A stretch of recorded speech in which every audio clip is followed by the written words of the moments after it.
kita bác rành ra đông lò mà hè sau có công a tầm áp nam hè mua sao mà rành ra cha mà rành ra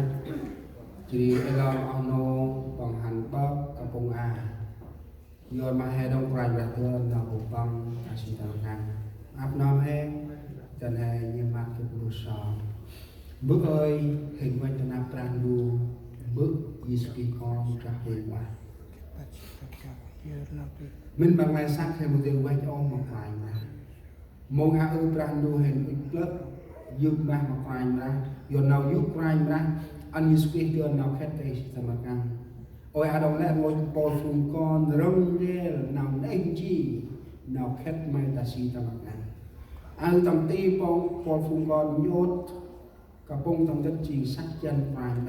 mà vô bộ phim con vài mà cơn nào khét ta này là quay mà ba đánh brandu anh hay nói anh răng rèn bước xong chia năm mỏ his face amen đi chân là anh ta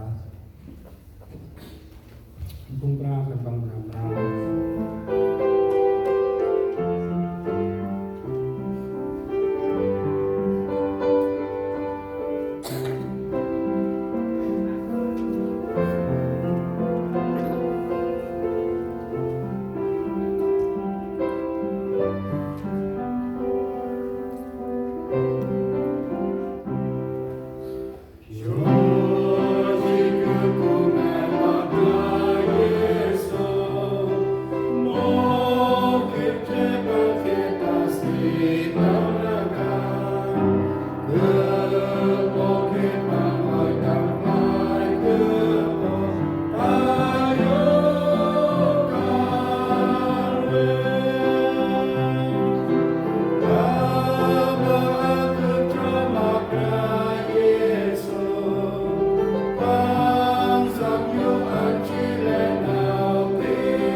Dân ọ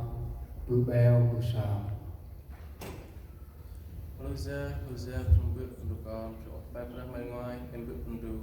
là hình sa bánh a chừng ngày sắc mai em được bendua samai kan an hen em được bendua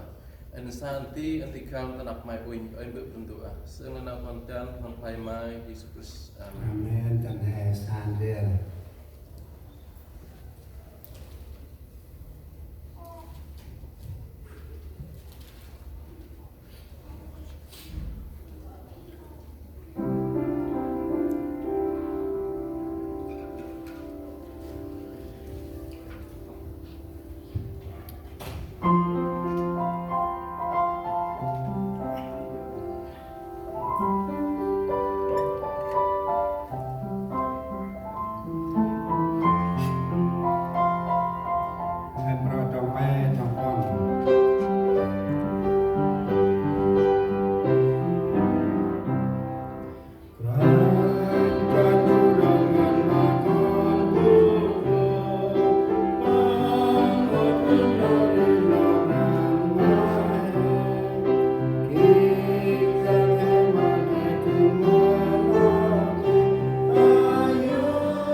chi tầm ti ông nu ông nấu nhốt đây cái cho tầm đất chiên ham phải ra tầm áp nam ăn sóc cơn mà nào hư bữa sau tầm đi năm tiền khoai ra có thể nào nhiệt xa với á từ khư tầm nào khoai ra tầm bữa chi mỹ bữa sau lò nhiệt cái cho ba Halia các semua dulu masih tak masih baik dan juga kurang tahu